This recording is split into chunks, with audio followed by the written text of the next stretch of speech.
I truly believe that we're the right seed in the right soil, but we're lacking the right water or the right sunlight. So what works for one seed, one person, doesn't necessarily mean it's going to work for the next person. You take 100 people and you teach them about gardening, about growing a flower, giving it the best. Out of them 100 people, there's going to be hundreds of different answers. People thinking they know better than everyone else because they've been taught it. Now, if you hear something for the first time, you're more inclined to believe it and you'll stick by your guns 100%. The point I'm trying to make is we're a seed and we want to grow. But you're going to have many people tell you the right way to grow. That can conflict in your mind and really be detrimental to you.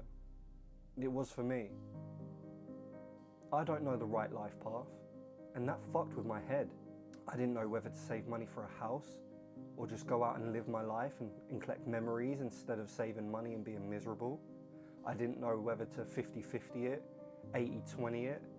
I had no idea because so many people around me had conflicting beliefs.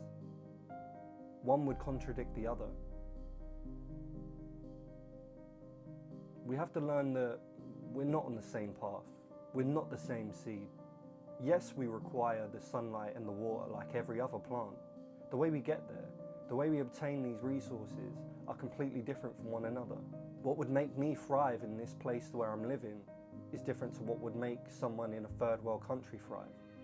They can still thrive, but it would be different to obtain. I had to go through the darkest times to see the light. And I actually got really used to being depressed, to being down, to having that negative vibe, to staying in my lowest chakra that I had.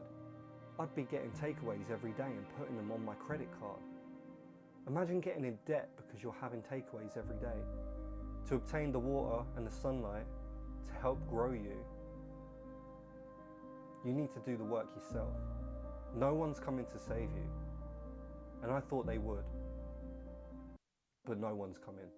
You think of people in rehab, right? Yes, it works. But why do so many people relapse in there? Well, it's because if you think about it, if you put someone in rehab, who else is in there with them? It's other people with the same addictions. So what do you have in common? The addiction. So you're going to become good friends with them. When you get out, who are you going to hang around with? You're going to hang around with them friends. So think of it like this. Say you were a person where you had a 50-50% chance of relapsing, right? And you meet your friend in there and you spend all this time with him and he becomes a best friend and he comes out and he's 50-50 as well. Now think about it. If both of you are 50-50 in maybe relapsing and maybe getting it straight, you're doubling your chances of relapsing. You're hanging around with them people, and that's where the sunlight comes into it. You gotta be careful who you're around. You gotta be careful what you think when you're around them people, how your frequency is resonating. So when you think of that, it makes sense. But it's not all doom and gloom. Let me tell you another story. I have a really good friend, and from what I know, he had quite a lone wolf kind of vibe to him. He'd know everyone in his town, and he'd have friends, of course, but he still kind of felt like a lone wolf. Now, he made a decision because he was making good money that he wanted to go and live by himself. So he did. And then when I saw him next, he was so happy. He developed a love for cooking because he had his own kitchen. That was an opportunity that was given to him. And his frequency changed. He was more happy. So further along down the line, he was open to more opportunities. An opportunity meaning that he would find the love of his life. Now, if you would have met the person that he was 2 years ago, and he said about getting married and getting a house, I think he probably would have been against it. But he sorted himself out in a year. He's got a house now, he's with the person that he loves, and he is so happy and different. He really sorted out his life for the better. He had a goal, and his sunlight was his girlfriend. They pushed each other to be the best versions of themselves, and look where that got them. Now, he easily just could have gone and been with the wrong people, but he chose to pursue this person. You need to find the people that you need to be around. Be around negative people, you'll be on a negative frequency. Be around upbeat people that just want to better themselves, and you will naturally want to better yourself. I made the mistake of shutting all the windows, shutting all the blinds, and not having any sunlight at all. Coming to work, putting on a fake smile, and then coming home and crying on the sofa like a nobody.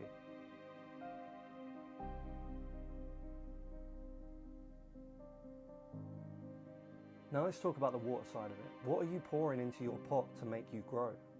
Are you trying to better yourself? Are you bettering your health? Are you going to the gym, or are you doing exercises? Are you eating better?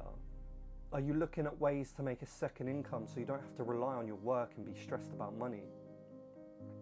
You've got to protect your mental health, because you don't want to grow and be a droopy plant, do you?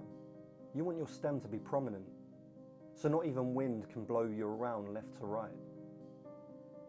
You want a solid, strong foundation, because the saddest thing that I've realised is most people I know are putting on a happy face.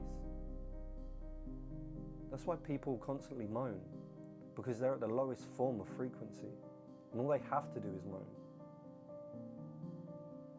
You know, even moving up a frequency level to be a bit happy, you know, that's a drastic change.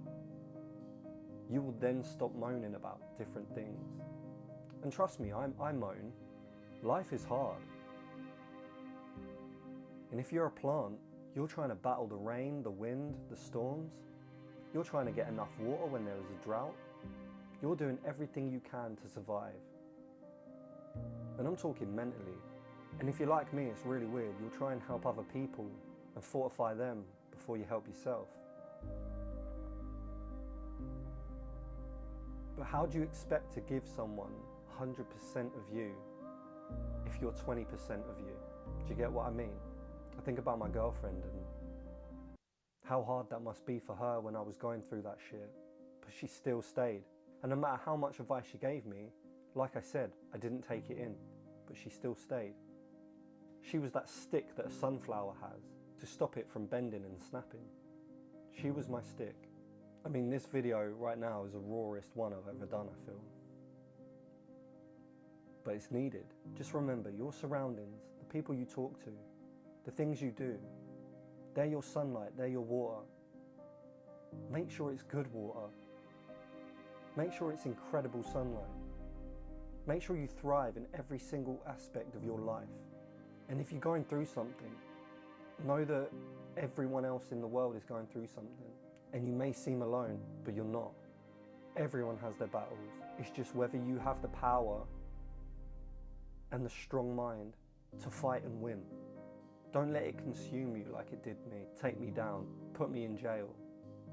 Because I tell you now, when you're in that state and you feel like you're in jail, just know that you are the prisoner, yeah, but you're also the guard. You can let yourself out of that. And it's mad because the solution is often right there in front of you. But there's so many feelings, so many emotions blocking that right path to get out of it. Now, I spoke to many people and I said, you can flip your mindset from negative to positive so fucking quick. It's unbelievable. Try it next time. If you're angry and upset, smile. Because once you smile, you automatically release these chemicals in your body to make you feel happy. It kind of kickstarts your body for mental clarity to say that you are happy. Smile. Think about good memories that you have, but don't compare them to where you are now, because that will consume you even more. A smooth sea never made a skilled sailor. Now, you can't control the elements or the ocean. It's going to roar, it's going to be massive, the waves are going to be huge. You can steer head into that, knowing that when you come out on the other side, the ocean will be calm. You're not in control of the elements, but you're in control of that boat. You have ultimate power. But sadly, I feel like most people have lost that inability to kind of not run when life gets tough. Face it head on. You are stronger than you think. It's coming from a guy that was so low in life. So low in life, but I never let anyone know it. And that consumed me more. Going to work, putting on the brave face, joking about, being the funny guy at work, but hurting deep inside. You've just got to try and get out of that. Only you can get out of it. Only you can move those grey clouds and let that sun beam down on that seed and make it grow. Take care, my Stoic Vikings. Make sure you do everything you can to grow that seed. Just remember, what helps someone else may not help you. You've got to find your own way. Stay positive through the darkness. Find your purpose and stop at nothing to achieve it.